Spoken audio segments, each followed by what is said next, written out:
Welcome students to this new lecture. In this lecture, as you can see, we will learn how to use the tabulated equation of change. In the last lecture, I cleared this concept. What is this tabulated? What are these tabulated equations? So I will show you again. Here you can see Appendix B in your book, and you will find these tabulations, that is tables of various equations, and I showed these things to you in the last lecture. Newton's law of viscosity, for example, in cylindrical coordinates and spherical coordinates. After then, because heat transfer we will do in fourth module, so we are not taking this here. This is for mass transfer. And then equation of continuity in all the coordinates, that is the mass balance. The equation of motion, that is the momentum balance. So all these equations are called equation of change, and this is called tabulated form of equation of change. So we will use this tabulated form. Let's see how. So we will take up example number 3.61 of page number 88 of chapter 3 of your book. And what is this example? This is steady flow in a long circular tube. So you can read this here. Rework the tube flow problem that we did in chapter number 2 using the equation of continuity and motion, and you will use the equations that were shown in the table actually, and this illustrates the use of tabulated equation of constant viscosity and density in cylindrical coordinates given in Appendix B. So in this example we did in chapter number 2, we assumed that it was flow of water, that is, you can say that temperature was also not changing, so density and viscosity will be kept constant. So let's go to that chapter number 2 section in which we studied that. So this was the problem 2.3, flow through a circular tube, and it is at page 48. So as you can remember that we did here like this, we made balances for momentum, z momentum. So all these things we did, and after all these manipulations we got the result like this. Shear stress formula we got, and the velocity formula we got. So the same thing in chapter number 3 we will do with the help of those tables. So let's see how we do it.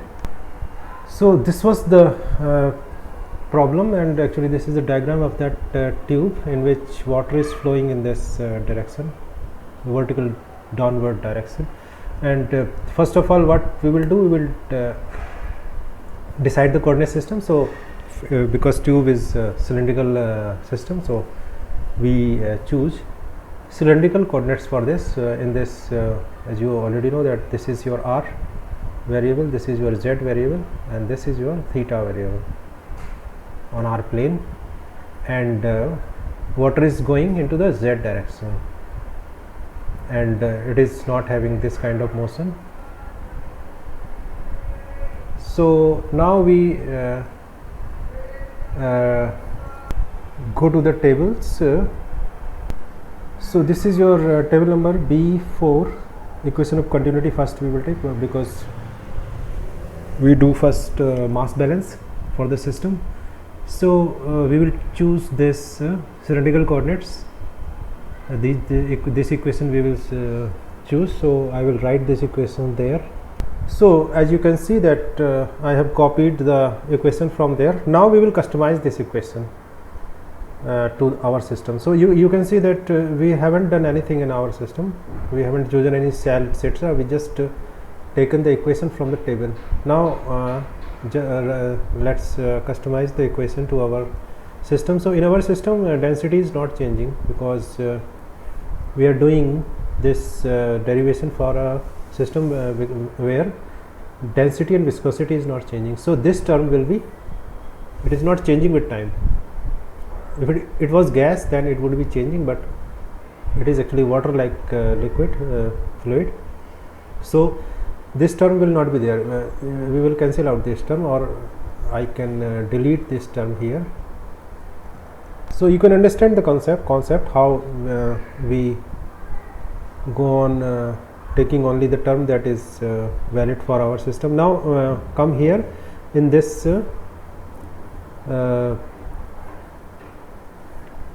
so in this term, what you see that it is density is constant, so it will come out, and you see that they are doing it the differentiation of velocity that is in the r direction. Velocity, they are taking this velocity, but actually there is no velocity in the radial direction because water is not coming out like this from the tube. So there is no question of that velocity Vr is there. So we can say that this velocity is not there, so it is 0, so there is no question of derivation of it. So I am also deleting this also. So this way you can say that how simplified our equation has become. So we will keep on deleting this way, and the same way you can see that there is no velocity v theta, no velocity v theta, because fluid is not rotating like this. So there is no question of this velocity. So this velocity is 0. So what will we do, that we will delete this also. So we can do it here like this. So only this term is remaining there. Now we can say that velocity density is constant, so we can take it out from the from this derivative. So it will become like this, and also if it is equal to 0, then rho can go to 0. So finally you will get an equation like this.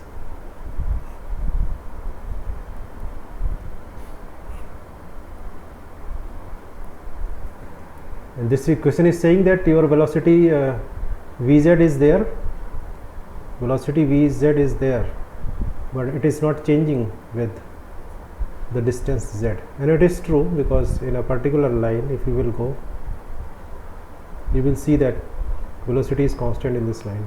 Velocity is changing if you are going across this diameter. So first equation we got, and this way you understood how we use that tabulated form, and it is very easy now. Now we will go to the equation of motion, and here we will take because our system is Newtonian fluid system and it has got constant rho and mu. So you will, and the cylinder, your coordinate system is cylindrical, so you will take these three equations. So I will copy these equations there. Okay, let's see the equations right here, because there is no point in copying all this unnecessary data. So this is actually what you see here is, this is the r component of the momentum balance, this is theta, and this is z component. So we will just cancel out terms that are not valid in our system. So this for example, this whatever is changing with time, because our system is at a steady state, with time properties are not changing, so these terms all will be 0. Okay, the same way there is no velocity Vr, so this term will be 0, this term will be 0, this term will be 0. There is no velocity theta, v theta, so this term will be 0. This term will remain there because pressure is changing, and after then all these things you can see that this term will be 0 because there is Vr, velocity in Vr direction, all these terms will be 0. Gr component will be there, and here also you can see that this is all velocity v theta, so it will all be 0. And after that you can see here all these velocities are v theta, so these will be cancelled out, and then comes this in the third, this will be 0. Vz is not yes, changing with r, so there will be this term, but actually Vr is 0, so this term will be 0. And velocity Vz is not changing with theta, then this term will be 0. Velocity Vz is changing with Vz, so this term will be there, it will be kept there, and this term will be kept there because pressure is changing with Z. And after then this will be 0, this will be 0, and you will keep this term and this term. So finally I am writing the final version of these equations. So as you can see, that I have written the simplified customized equation for our system, and you may be having some doubt that why we have written this P when it is not changing with theta, because in our you can see that in our system pressure P is not changing with theta, because at a section pressure is the same everywhere. But actually why it has been done, because we want that this equation to be valid for any orientation of the tube. Actually in vertical tube you will find that pressure will not changing with theta, but if you are taking this kind of little slant, then you will see that there will be difference in gravity this way. So with theta the this pressure will change. And also if you are coming like this, so in a horizontal tube, so actually they have taken this thing because of the fact that they want to have this derivation for all the orientation of the tubes. And the same way, this in our system this pressure is not changing with R, but if you will take a different orientation, then you will see that it will change with R. Okay, so now this doubt is clear.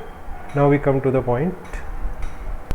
And now the second concept here is that in the book they combine the pressure with this gravity term. So for that they have defined a new variable that is called modified pressure, and I have explained it to you in the in previous lectures, and its formula is actually, modified pressure is this pressure, actual pressure plus the gravity component, and where height is in this positive direction h. So in our case we are taking the height in z direction, in the negative direction, so this will be negative here for our case, like this rho g z. So this way in our system we will define it. So let's write this in terms of these modified pressure. So if you will combine these forms, you will get this kind of expression, and this is actually you can define this as modified pressure. So I will write it there. So this way I have written it there, and the same way you can do for this too. How you will do it?